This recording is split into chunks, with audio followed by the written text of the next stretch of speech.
Somebody has to be the Grinch, and that's me. I'm Kai Ryssdal. Welcome back to Make Me Smart. Making the day make sense. Friday, 8 December is where we are on the calendar. And I'm Kimberly Adams. Thank you everyone for joining us on our happy hour, our YouTube live stream, which we like to call Economics on Tap. It is our last episode of the year, and some of us are in the holiday spirit.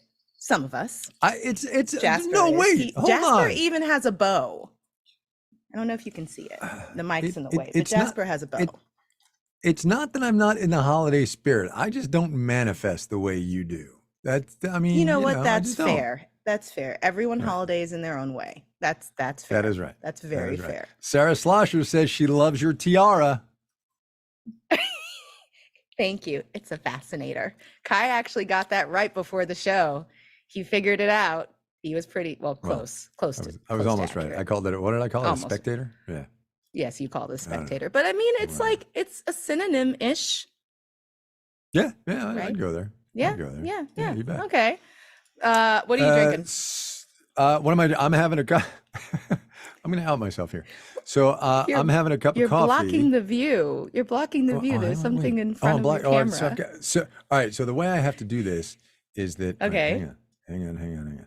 So my setup here, so I don't have to schlep my Marketplace laptop home, is I put my iPad up on a couple of boxes in the shed. I have a lot of boxes in the shed. And then I prop my phone on top of that to get the YouTube comments. And I had the phone too close to the thing. Anyway, so I'm having a cup of coffee in a Starbucks California mug. I have to drive later. In fact, right after this thing. In fact, right after we do this pod, I'm going to see Ben Tolliday for a project we're working on. Oh, Ben Tolliday! Yes. Ben is he's got himself set up in his own studio and like a garage. It's really great. I was there a couple of months ago tracking stuff for him. Anyway, I have to drive, so I'm not going to drink. But I'm having a cup of coffee in a Starbucks California mug that, okay, don't judge me, was sitting on the curb in front of our neighbor's house for like a week and a half. And I enjoy a good coffee mug. And so look, as after long a as week you and a washed half, it. I took it and I put it in the dishwasher and now I use it. Hey, reduce, reuse, recycle. I'm here for it. There you go. All right. Anyway, what are you drinking? I am having something called, I realized that apparently, and this is, people think I know a lot about cocktails, but I know a lot less than people think. Are apparently rules to which cocktails are supposed to be shaken and which ones are supposed to be stirred based on like what the ingredients are. I didn't know that. But anyway, this is a Stone Fence. It is apple brandy, apple cider with a dash of Angostura bitters. And it felt very like, it's a little fall, but I like apple cider in the winter. So, and I didn't really want a hot drink. So that's what I'm drinking. Is that the whole, you don't want to like bruise the gin if you shake a martini or whatever the hell it is, right? I have no idea. Gin is the devil. Me neither. Me neither. Yeah, shaken not stirred. But let's see what 007. That's right. That's exactly right. Yeah. All right, let's see what everybody's drinking. Susanna has a cream soda diet Dr. Pepper. I was just reading an article about Dr. Pepper because it was like talking about how the ingredients are still so secret and, it was like developed for medicine first or something like that. Anyway, love it. Zevia creamy root beer here in DC that Ellie's drinking. Phil is having a dirty martini with devil gin. Yes, it is the devil. Yeah, that's right. Oh, my goodness. Wait, Scott Veters, and I'm sorry, I'm probably mispronouncing your name. He's having water at 30,000 feet, give or take a few feet. That's so wild. Somebody's listening to this or watching this in an airplane. That's freaking wild. Love that. That's amazing. In-air Wi-Fi. That's amazing. All right, let's see. Oh, and Kevin in Raleigh says, no beverage for me tonight, but happy Hanukkah. And he has apple cake. And that apple cake looks delicious. And had latkes for dinner. Happy Hanukkah, Kevin. That's wonderful. Everybody. All right. DiSarno and decaf? I don't even know what that is. Delta Wi-Fi says got to be. That's how you say it. Waiters probably. Yeah. Delta Wi-Fi. Yeah, it's like I think it's a coffee liqueur, if I'm not mistaken. But anyway, Trader Joe's cheap beer for Christopher King. Love it. All right.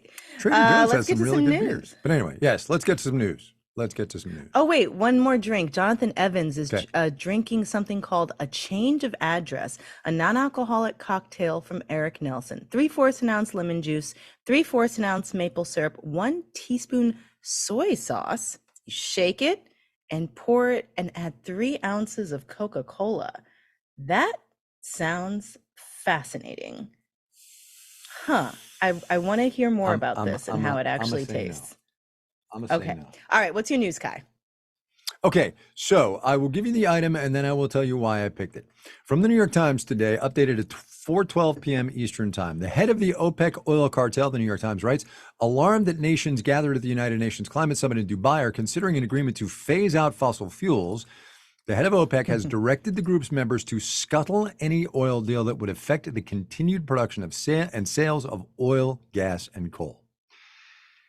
Now, obviously, if we're not going to set the planet more on fire, we have to phase out the production of oil, gas, and coal. So that's just ridiculous on its face. But here's why I bring it up. If we are going to solve any of the intractable problems that face this country and the planet, whether it's global warming or the threat to democracy here at home, or our budget deficit, or how we treat the poor, or anything, people are going to have to vote against their own self-interest. We're just going to have to do that. And that's what leadership is. Convincing those who are part of your group or who have elected you or chosen you that you have to vote against your self-interest sometimes. And that's what leadership is. You have to compromise. And that's why this one started. I was talking to my best friend a couple days ago about Social Security taxes, because we have the most thrilling of all conversations. But, this idea of whether or not people who make more money should continue paying Social Security taxes on that money. God, yes. And I make a bit more money than she does. She was like, well, what do you think? And I'm like, absolutely. Absolutely, people who make more money. Because then the system it would fix the problem, right? Right. And it's like, it's against my own self-interest for me to pay more taxes. But I know that in the aggregate, it would fix that problem that is a looming crisis. Granted, I get it. There's government waste, there's abuse, and our tax dollars could be used more effectively. But it seems like an easy fix. And it's against my own self-interest, but it would work. That's such a good example. It is absolutely insane, and I'm Googling this. I don't happen to just know it. It's insane that in 2024, the Social Security wage base limit is set to rise to $168,600. That is to say, taxpayers in this country will only pay Social Security taxes on the first $168,600 that they make. It is crazy that I'm not taxed on way more than that. It's even more crazy that people who make more than I do are taxed on way more than that. It's absolutely bananas. It's totally regressive. It does nothing for the social problems of this. It makes me crazy. Makes me crazy. Yes. Yes, there's that. Hold on. I want to see what comments people have about this, because I'm sure people have big thoughts. Jeff Bezos. Yes. Xbellex 143 says, yes, we have to trust people that they're trying to do the right thing with the money, not highlight the outlying abuses. People in Jason Hildreth says people in Nordic countries spend 50% on taxes and get healthcare, retirement, and education. Here, I spend 33% and get none of those things. Take the extra 27%. I'm fine with it. That's an interesting way to put it.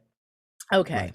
My news is a bit more uplifting. So sickle cell anemia is a disease that just has ravaged the Black community. It's one of these diseases that pretty much only affects Black people, and for a long time was under-researched, understudied. And I mean, I grew up with kids who died of this disease, and you suffer, and not everybody dies, but it's a bad disease.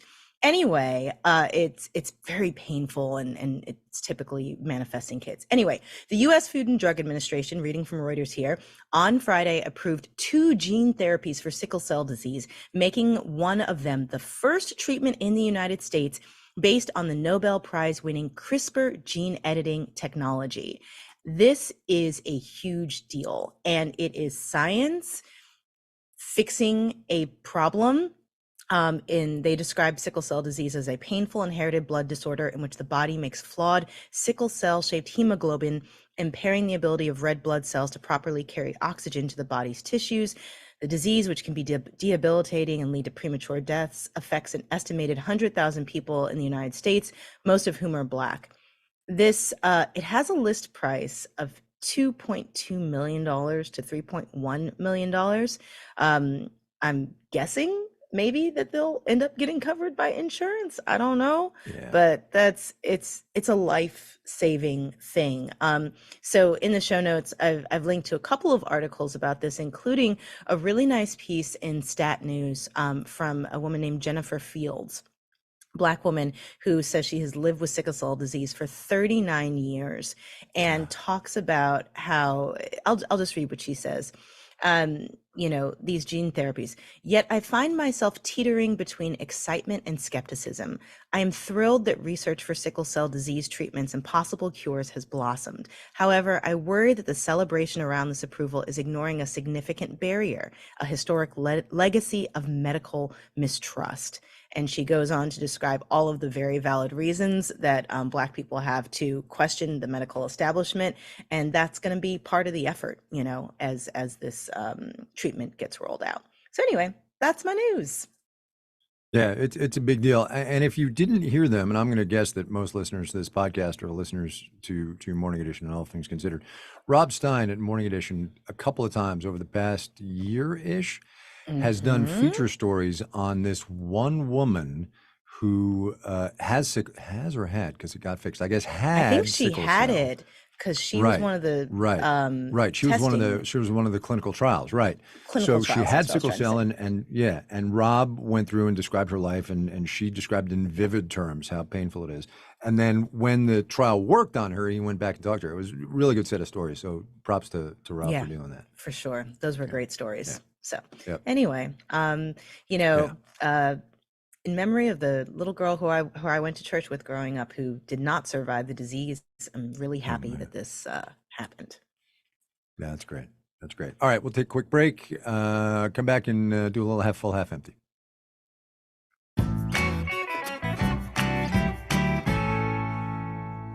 Okay, half full, half empty, which is our wonderful game hosted by the also wonderful Drew Jostad. Drew, are you in holiday attire? I know we can't see you, but you're holidaying it, right? So I can just pretend that I am? Yeah, you should have lied. You should have lied. You should have lied. Go for it, Drew. According to Adobe Analytics, sales using buy now, pay later hit a record 940 million this past Cyber Monday. Are you half full or half empty? Go ahead. I'm thinking. You go ahead. Okay, so here's what I think. I think it's great that consumers still want to buy stuff. I think it's helpful to them if they have the means and the attentiveness to their finances to actually do the paying later. But there be dragons if you don't keep up. So with a very cautious eye toward personal finance, I'm half full.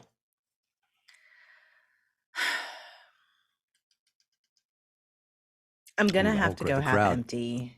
Yeah, the crowd is with you. The crowd is definitely not with me. I just it feels like a burgeoning payday loan situation, where people with the least resources end up in these systems that, and look, I've used buy now, pay later, systems, and it's nice to be able to spread out those payments again if you can pay it off in time, if you have the resource, and if no emergency comes up. If I had lost my job in the middle of that would have really messed me up. But I just worry that so many people are kind of living at the edge of their incomes already.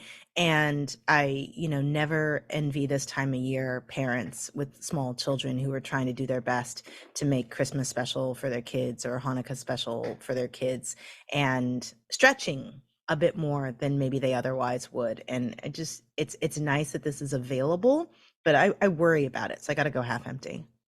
Fair enough. Fair enough. Yeah. Drew, what's next? Half full or half empty on white elephant gift parties? I've never understood them. Half empty. Just stop. That's it. Sorry, did I give that away too fast? I'm half empty also, with the caveat that I do have a little set of plates that I got as a white elephant gift at a party that I actually love, and I've used them for years and years and years, but I do not need to participate anymore. Half empty. Fair enough. Fair enough. Half full or half empty on holiday sweaters? Like the ugly sweaters or just like themed Yeah. sweaters? Well, ugly's in the eye of the beholder, isn't it? This is so true. Look at you. Sage advice coming from Drew today. Half full. I I love a good theme and festivities and outfits and dressing up. So obviously I'm half full. Can I have no opinion? Because I don't have an opinion on this. I have no opinion. Okay. I'm There you go. I'm even keeled. There you go. I'm sorry. Jin Peck says, uh-oh, Kai's face incoming. They Yeah. worried about your reaction. So glad we're doing video. Okay. So glad we're doing video. Anyway, kidding. What's I'm kidding. next? Half full or half empty on the rise of inflatable yard decor for the holidays? So empty. Yeah, So it's empty. a little much. And let me just expand this to those 12-foot tall scary things on Halloween. And this is not about scary things. It's about 12-foot tall things just being there. What was the name of that skeleton that everybody had that was going I don't viral? know. Yeah. Anyway, go ahead. I enjoy house decorating as much as the next guy, I mean, my Christmas lights have been out front for, a week and a half, and the house gets decorated. We're getting the tree tomorrow, and everything's going to happen inside. But yeah, we don't need those inflatable big puffy things. Just no. It's not my particular style of holiday decor, but I don't want to yuck somebody else's yum. I mean, I you can make the sustainability argument, but I have my plastic tree downstairs, and there were many branches of trees cut down to do my little decorations that I've got behind me. So, glass houses, got nothing. Fair enough. All right, we're gonna ask the poll on this next one. Oh, all right. Poll question. All People. right. Poll. Everybody in the YouTube live stream who is able and can safely do so, assuming you're not driving, please participate. And while you are doing so, please give us a thumbs up, a like, a follow, all those great things. All right, the yearly question: are you half full or half empty on those office holiday parties? Oh, very interesting. There was a great story about this that I heard the other day, where they were basically like giving the rules of, how to not, mess up your life at the holiday office party. It's been interesting in DC. A lot of the holiday parties have been there are a lot of holiday parties in DC because the lobbying groups and the industry groups, which are often the same things, the nonprofits, the think tanks, everybody has a holiday party. Not to mention you have the individual holiday parties. And sometimes these things get so extravagant. I'm thinking we're like in the capital city in Hunger Games, like living it up here. But sometimes it really does feel like that. I don't know if have you seen the Hunger Games movies? Yes, I have. Saw the new one, So actually. the second movie where, like, after she survived the Hunger Games and they go to the capital city and they're in that big party and like people are drinking stuff to make them throw up so that they can keep eating more, and it's like such excess and it's really jarring. Sometimes when I'm in parties in DC, it feels like that, where it's just so jarring. Like the money and the excess and the schmoozing when I know how the rest of the country is experiencing the economy. Anyway, all that aside, there have been a lot of more holiday parties this year because a lot of them were canceled during the pandemic. So people are sort of kicking them up. They're definitely lower key, definitely more sedate than they have been in years past. But anyway, it's been interesting seeing the return of the DC holiday parties. So yeah. All right. So what's what do your you thought think? on it? All right. So my thought is they can be fun, but there is ample opportunity for peril, especially for younger employees who may not have the common sense, shall we say, the experience, the savoir-faire to not The drink alcohol too tolerance. much, frankly, right? Yeah, exactly. So look, I'm half full because I do enjoy office camaraderie, although. Sorry, smiling because people at Marketplace will say, no, he doesn't. Kai's a Grinch. Kai just stays by himself in his office and he sucks. But I'm say half full. that? I think a lot of people would say that. I think with due care, I'm half full. So there are a couple of really great comments here. So QNetX says, half full since ours raised over 700 toys to donate to Toys for Tots via the U.S. Marines. That's great. Somebody else says that they can't do it because they're working remote. Jennifer, I haven't worked for a company that has had one in 15 years. Scott Weeder says, my coworkers live all over the country, so we don't get one. Ben Harris, the one time of year my boss is guaranteed to break out his credit card for an open bar, I am 110% full on getting drunk on his dime. Right. I am half full on holiday parties. I enjoy the Marketplace get-togethers. It's nice to see colleagues. A lot of us work remotely or we're in different places, and so it's nice to see people. And like you said, if you can be responsible with it, half full. But it's definitely risky. It's definitely risky. Yeah, All right, totally let risky. us look at the poll results. Half empty, most people. 55%, thanks, Emily. 55% say that they are half empty on holiday parties. 44% half full with 203 votes. Thanks, everybody, for weighing in. There we go. Thanks, Drew. All right, and with that, yes, thank you, Drew. Charlton Thorpe on the button there. That we are done for 2023. We're taking the rest of the year off. Back new episodes January 8th. Are we sure? Is it January 8th? Why did I have 11th in my calendar? Let's call it January 8th. We'll assume the producer is right. Till then, sharing some of our top episodes of the year, some of the stellar work from our colleagues across the podcast department here at Marketplace. Look for that one in your feeds because we'll be getting that to you as soon as we can. And in the meantime, if you miss us so much, which I'm sure you will, we still want to hear from you. So if you have a submission for the unofficial state drinks, cocktails or mocktails that we were talking about a couple of weeks ago, you can still send those in. Also, we're curious to know your New Year's resolutions, if that's your thing. And of course, more importantly, how do you plan to keep said resolutions? Let us know. 508 you be smart. We're also at makemesmart@marketplace.org.